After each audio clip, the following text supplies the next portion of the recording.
समय 5 मिनट।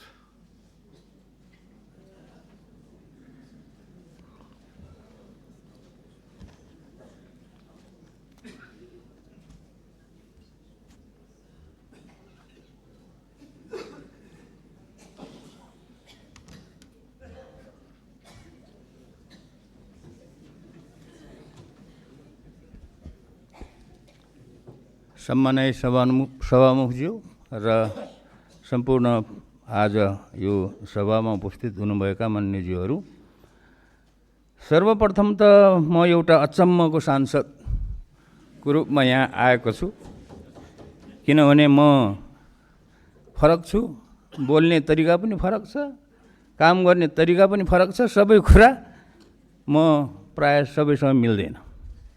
त्यसैले म आफ्नो परिचय पनि दिन चाहन्छु र म कसरी यो ठाउँमा आउनै नपर्ने मान्छे यो ठाउँमा कसरी आइपुगेँ भन्न पनि चाहन्छु।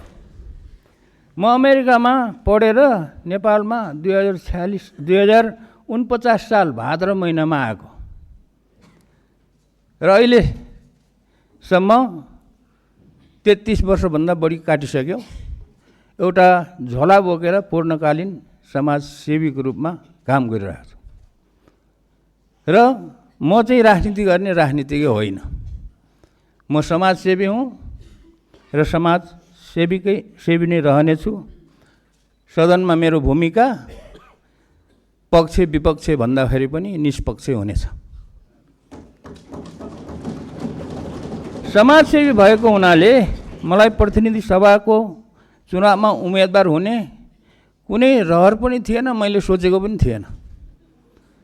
तर 2082 साल भाद्र 23-24 गतेको जेनजी आन्दोलन भएपछि जेनजी भाइ बहिनीहरूले मलाई नै बोलाएर शिक्षा तथा विज्ञान मन्त्री बनाइदिए। त्यति बेला म ताप्लेजुङ जिल्लाको गाउँ गाउँमा किताब बेचिरहेको थिएँ। मेरो आफ्नो आत्मकथाको किताब बेचिरहेको थिएँ र 4 महिनासम्म मन्त्री भएँ। 4 महिनासम्म मन्त्रीको रूपमा काम गर्दाखेरि मैले शिक्षा क्षेत्रमा भएका अनेकौँ समस्याहरू, चरम राजनीतिकरण र विकृतिहरू देखेँ।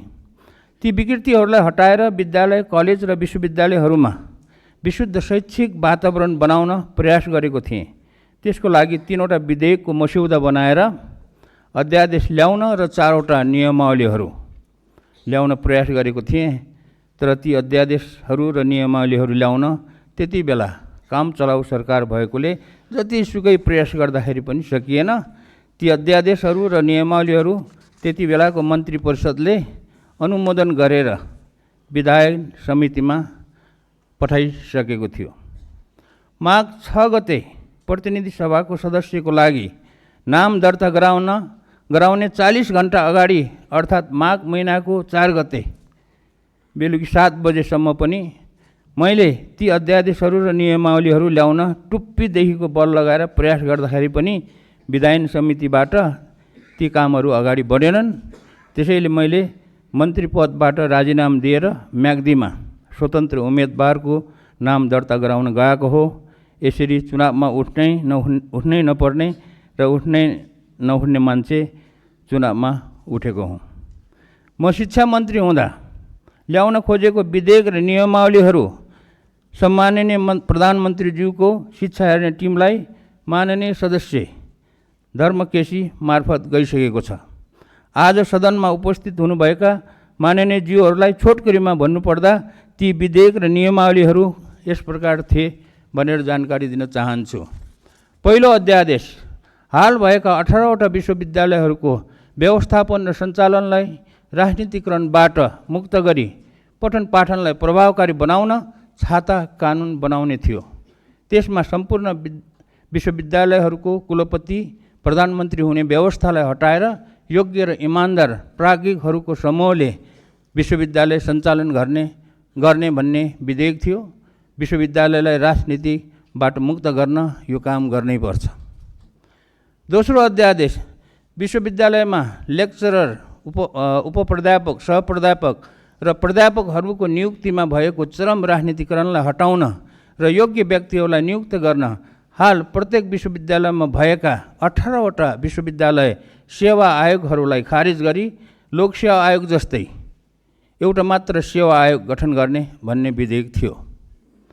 तेस्रो अध्यादेश अर्थतन्त्र विकास गरेर नेपाललाई कागजमा मात्र होइन कि आर्थिक रूपमा नै एउटा समृद्धिशाली देश बनाउन र युवाहरूलाई स्वदेशमा नै रोजगारी सिर्जना गर्नको लागि विज्ञान प्रविधि व्यावहारिक अनुसन्धान र नवप्रवर्धनलाई उच्च प्राथमिकता दिने र प्रतिभाशाली र सृजनशील युवाहरूलाई देशमा नै राखेर उनीहरूको प्रतिभालाई उजागर गर्ने मौका दिनको लागि प्रधानमन्त्रीको नेतृत्वमा एउटा विज्ञान प्रविधि अनुसन्धान तथा नवप्रवर्धन कोषको निर्माण र सञ्चालन गर्ने भन्ने विधेयक थियो।